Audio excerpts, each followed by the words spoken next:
जरा एक बार सोच के देखो कि आपको कैसा लगेगा अगर आपकी जिंदगी अगले 7 दिनों में पूरी तरह से गारंटेड बदल जाए। आपको अच्छा लगेगा ना? आप और ज्यादा कॉन्फिडेंट और पावरफुल महसूस करोगे ना? बस ऐसा ही आप इस वीडियो को देखने के बाद गारंटेड महसूस करने वाले हो, क्योंकि अगले कुछ मिनटों में हम आपको ऐसी 5 मोस्ट पावरफुल चीजें बताने वाले हैं जिसे सिर्फ 7 दिन फॉलो करने से ही कमजोर से कमजोर कम फोकस वाला इंसान भी 100% गारंटेड खुद को और अपनी लाइफ को पूरी तरह से बदल सकता है। आप इन 5 चीजों को 7 दिनों तक फॉलो करने के बाद इस वीडियो को दोबारा आके देखना, आप खुद हमें थैंक यू लिख के जाओगे। बस अगले 7-8 मिनट अपने फोकस को बिल्कुल भी भटकने मत देना। इस वीडियो में अपना 100% फोकस देने का खुद को चैलेंज दो, क्योंकि ये अगले 7-8 मिनट आपकी जिंदगी के अगले 70 साल संवारने वाले हैं। क्योंकि इस बात की हम गारंटी लेते हैं कि अगले 7 दिनों में आप अपनी लाइफ में एक बहुत बड़ा चेंज देखोगे, क्योंकि हमें पता है कैसा महसूस होता है जब हम लोग करना तो बहुत कुछ चाहते हैं लेकिन कोई सही रास्ता नहीं दिखता और चाहकर भी हम कुछ नहीं कर पाते।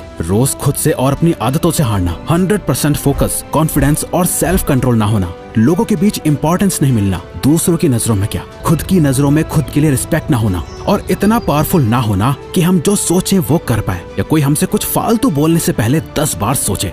कोई बात नहीं, जो अब तक नहीं हुआ वो अब होगा। बस अब आपको इन 5 चीजों को अगले 7 दिनों तक फॉलो करना है, जिसमें से पहला स्टेप है step 1, phone of, screen of and mood on. ये एक काम कर लो तो आने वाले बाकी 4 काम अपने आप आसान हो जाएंगे। सुबह उठते ही सबसे पहली चीज जो आपके हाथों में होती है वो है आपका फोन। रात को सोने से पहले सबसे आखिरी चीज जो आपके हाथों में होती है आपका फोन। आपको शायद अभी अंदाजा नहीं है, पर आपका ये फोन आपकी जिंदगी की सबसे बड़ी रुकावट बना हुआ है। यकीन नहीं हो रहा तो जरा अपने फोन की सेटिंग्स में अपना एवरेज स्क्रीन टाइम चेक करो, यानी हर दिन आप लगभग कितना टाइम अपने फोन पे बिताते हो। अगर ये 2-3 घंटे से ज्यादा है तो आप बहुत बड़ी मुसीबत में हो। आधा दिन सिर्फ एक स्क्रीन को घूरते हुए बिता देना, यही मेन रीजन है कि आप 15 मिनट से ज्यादा किसी भी चीज पे फोकस नहीं कर पाते। यही वजह है कि ये वीडियो अभी शुरू ही हुई है, लेकिन आपका इसे अभी बंद करने का मन करने लगा होगा, या दूसरी वीडियो देखने का आप सोच रहे होंगे। आपकी नींद की क्वालिटी खराब होती जा रही है, सर दर्द, गर्दन में दर्द और हर टाइम लो एनर्जी और लेजी फील करना, इन सब चीजों की जड़ है ये स्क्रीन, आपका फोन। वो टाइम गया जब हम कह सकते थे कि फोन हमारी लाइफ को बेहतर बनाने के लिए है। अब नहीं है, ये आपकी लाइफ की क्वालिटी को बद से बदतर बनाता जा रहा है। जिस इंसान ने आज के वक्त में अपना फोन छोड़ दिया वो बाकी के 95% लोगों से अपनी लाइफ में आगे बढ़ सकता है। अगले 7 दिनों तक, सिर्फ 7 दिनों तक अपने फोन को बंद करो, स्क्रीन को ऑफ करो और फिर देखो कैसे सारे काम होते हैं। आपका फोकस और कंसंट्रेशन बढ़ जाएगा, आपकी मेंटल हेल्थ और फिजिकल हेल्थ, स्लीप क्वालिटी बेहतर होने लगेगी और आपका मूड भी बेहतर होने लगेगा। Step 2, practice no fap.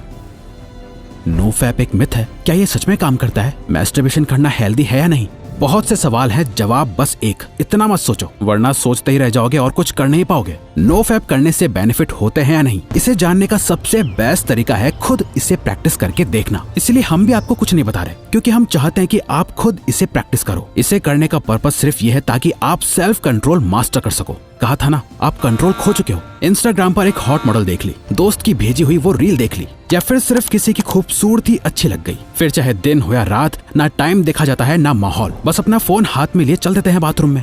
चलो फोन की डिस्ट्रैक्शन से एक बार को खुद को बचा लोगे, लेकिन ये जो गंद जमा हो गया है दिमाग में, इसे तो निकालना पड़ेगा ना। इसी के लिए नो फैप को प्रैक्टिस करना है। गंदे ख्याल आए तो उन्हें कंट्रोल करना सीखो। जितना ज्यादा आप ये प्रैक्टिस करोगे आप उतनी बार जीतोगे। शुरू करने के लिए बस 7 दिन तक खुद को कंट्रोल करना है। इन 7 दिनों में किसी भी तरह के पॉर्न और मैस्टरबेशन को अवॉइड करना है, और आज से 7 दिन बाद इस वीडियो के कमेंट्स में आके अपना एक्सपीरियंस जरूर शेयर करना है। Step 3, master your time.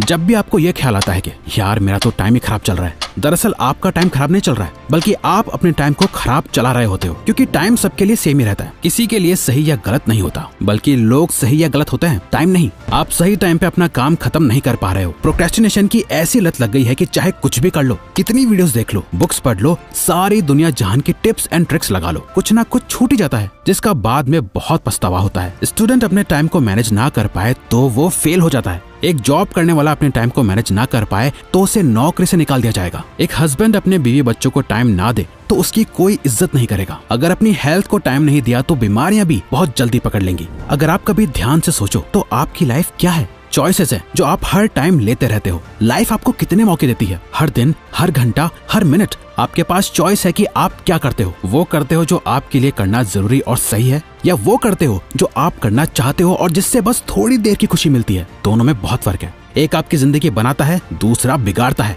इसीलिए अगले 7 दिन अपने दिल की कम और दिमाग की ज्यादा सुनो। हर चीज का एक टाइम फिक्स करो, किस टाइम पढ़ना है, किस टाइम काम करना है, किस टाइम उठना है, किस टाइम सोना है। अपने 24 घंटों का एक रूटीन बनाओ। अपने टाइम का कंट्रोल अपने हाथों में लो और सबसे इम्पोर्टेंट, सुबह के 4 घंटे में अपना फोकस डाल दो। ये पूरे दिन का सबसे बेस्ट टाइम है। फिर चाहे मन हो या ना हो, जो काम जब करना है उसे करके खत्म कर दो। सारा खेल टाइम का है। जिसने अपना टाइम कंट्रोल कर लिया उसकी लाइफ उसके कंट्रोल में आ जाएगी। Step 4, don't think, just do. अधिकतर लोगों में एक बहुत खराब आदत होती है, वो सोचते बहुत कुछ है लेकिन करते कुछ नहीं। और ये एक चीज हमें एक अच्छी लाइफ जीने से रोक रही होती है, ओवर थिंकिंग। जरा इमेजिन करो, आपको एक पानी से भरा हुआ गिलास दिया गया है। आपको उस गिलास को अपने एक हाथ को ऊपर करके पकड़ के रखना है। अब अगर आप इस गिलास को 1 मिनट तक पकड़े रखोगे तो कुछ पता नहीं चलेगा, पर अगर आप इस गिलास को 1 घंटे तक अपने हाथ में यूं ही पकड़े रहोगे तो ये गिलास इतना ज्यादा भारी लगेगा कि आपका हाथ दुखने लगेगा। और अगर आप इसे पूरे दिन पकड़े रहोगे तो ये गिलास आपके लिए इस दुनिया की सबसे भारी चीज हो जाएगी। पानी के गिलास का वजन कभी चेंज नहीं हुआ, पर आपने इसे जितनी देर तक पकड़े रखा ये उतना ही भारी होता चला गया। ओवर थिंकिंग इसी पानी के ग्लास की तरह काम करती है। अगर आप नॉर्मली किसी चीज के बारे में सोचो तो इतना फर्क नहीं पड़ेगा, पर अगर आप ज्यादा सोचने लगो तो ये आपको परेशान करने लगेगी। वहीं अगर आप एक ही चीज के बारे में पूरा दिन सोचोगे तो आपके हाथ की तरह आपका ब्रेन दर्द और थका हुआ फील करने लगेगा। जहाँ आप में कुछ भी करने की एनर्जी नहीं होगी, आपके मोटिवेशन लेवल गिर जाएंगे, आप एंग्शियस और डिप्रेस्ड फील करने लगोगे। ओवर थिंकिंग चेंज के ऑपोजिट काम करती है। अगर आप खुद को बदलना चाहते हो तो इस आदत को खत्म करना पड़ेगा। इस चैलेंज के 7 दिनों में एक सिंपल ये ट्रिक अप्लाई करो। जब भी आप खुद को ओवर थिंकिंग करते हुए पाओ तो 5 सेकंड के लिए अपने दिमाग को वहीं रोक के अपने दिमाग में 5, 4, 3, 2, 1 काउंट करो और खुद को कहो, डोंट थिंक, जस्ट डू। अपनी ओवर थिंकिंग को रोक दो, जिसे मेल रॉबिन्स का 5 सेकंड रूल कहा जाता है। और बस जो काम कर रहे थे उस पे वापस लग जाओ। अब जितना ज्यादा अपने काम में बिजी रहोगे, आपकी ओवर थिंकिंग अपने आप कम होती जाएगी। वो कहते हैं ना, खाली दिमाग शैतान का घर। इसीलिए अपने आप को बिजी रखो, खुद को कुछ सोचने का मौका ही मत दो, क्योंकि जितना सोचना था सोच लिया। सोचने से कुछ नहीं बदल रहा है, अब बारी है एक्शन लेने की। Step 5, become thoughtless. एक लास्ट चीज जो आपको करनी है वो है प्रैक्टिस माइंडफुलनेस। और सच में आप बाकी सारे रूल्स के साथ इसे कंसिस्टेंटली सिर्फ 7 दिनों के लिए फॉलो करोगे ना, तो 7वें दिन आपको अपने आप फर्क महसूस होना शुरू हो जाएगा। हमने अभी जाना कि कैसे ओवर थिंकिंग की बीमारी लग जाती है। अपने आप को बिजी रख के हम ओवर थिंकिंग को अवॉइड कर लेंगे, लेकिन माइंडफुलनेस इस ओवर थिंकिंग की बीमारी की परमानेंट दवाई है, जिसे अगर आप मास्टर कर लो तो आप मेंटली इतने ज्यादा ताकतवर हो जाओगे कि आपके लिए फिर कुछ भी मुश्किल नहीं रहेगा। और ये बात सिर्फ हवा में नहीं है। हार्वर्ड में की गई एक MRI स्टडी में ये देखा गया है कि जिन लोगों ने 8 वीक्स का माइंडफुलनेस कोर्स लिया था, जहां वो 8 वीक्स तक लगातार हर दिन मेडिटेशन करते थे, उन्हें ये पता चला कि उनके ब्रेन में ग्रे मैटर का एरिया बढ़ गया था, जो हमारी एम्पैथी और सेल्फ अवेयरनेस के लिए रिस्पॉन्सिबल होता है। और साथ ही हमारे ब्रेन में जो एरिया स्ट्रेस और नेगेटिविटी के लिए रिस्पॉन्सिबल होता है, उसका साइज भी श्रिंक हो गया था। इतना ज्यादा पावरफुल होता है माइंडफुलनेस, तो इसे जरूर रोज प्रैक्टिस करना।